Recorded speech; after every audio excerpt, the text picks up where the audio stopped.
See, every college student has situations like issues with roommates, problem with classes like productivity and procrastination.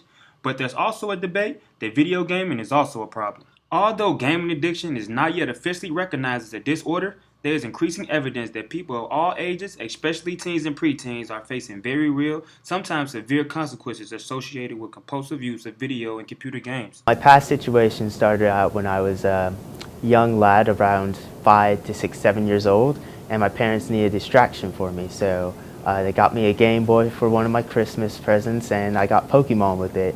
And though I didn't know what I was really doing, I fell in love with the music and just the atmosphere of the game, so much so that it kind of gave me a foundation from which I built a gaming collection of sorts.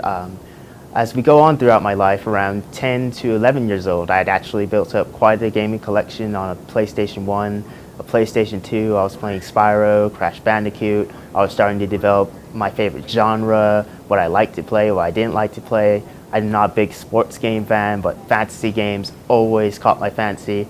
I played them on and off almost every single day up to, well, when my parents regulated it, roughly 4 to 5 hours, usually skipping meals to get more playtime in because I wanted to really enjoy just the world, the ambiance, the setting, the music, the characters, and the way they built the world was just fascinating to me.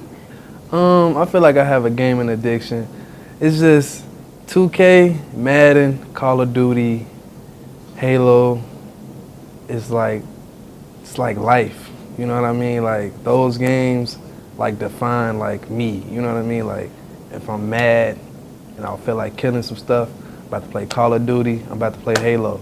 If I feel like I'm not good at sports, but I'm good at sports on video games. Madden and 2K, you can't touch me. You know what I mean? I want to play those games all day, every day. I love watching sports. Every time I get done watching a basketball game or a football game, I'll go right after the game. I'll go right on the game, right on my Xbox and go play Madden or 2K just because the Chicago Bulls played. Now I want to play with the Chicago Bulls and see if I can win a game with them. I mean, it's all fun though. Like I love playing those games. Like Video game addiction as a mental disorder is under debate. Gaming addiction is a hypothetical behavior addiction characterized by excessive or compulsive use of computer games or video games, which interferes with a person's everyday life. it's different. It's like something you've never seen before. Like what video game? Call of Duty. Like I'm just gonna give Call of Duty for example.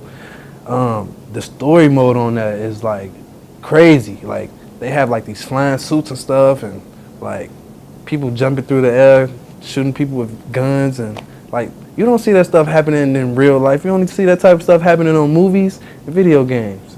So yeah, I mean, it's open up your mind. So I think that's a way it can benefit you. And I mean, people make money off of it. So if you a gamer like that, you can go make a lot of money playing video games all day. You know, I've seen people make thousands of dollars. I even seen people make $1 million.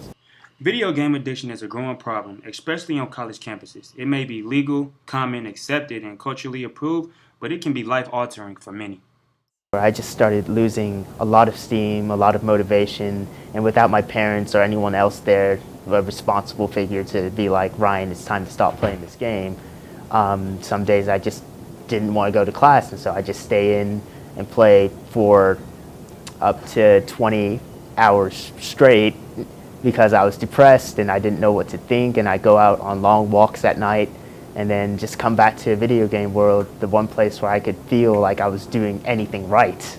During that time, I did excel in every game I played to the point where I was outlandishly good. Even when I returned to my friends, they were starting to worry because that was all I spent my time doing, and that's all I really, like, I built a name for myself. I was a legend, but when I came back to real life, I was just a college student with failing grades, and I was about to drop out, and I didn't know how to talk to my parents because at that point I'd become very introverted, and the only place I really felt at home was with other friends that played video games as much as I did, or at least understood what I find so beautiful about them as an art form.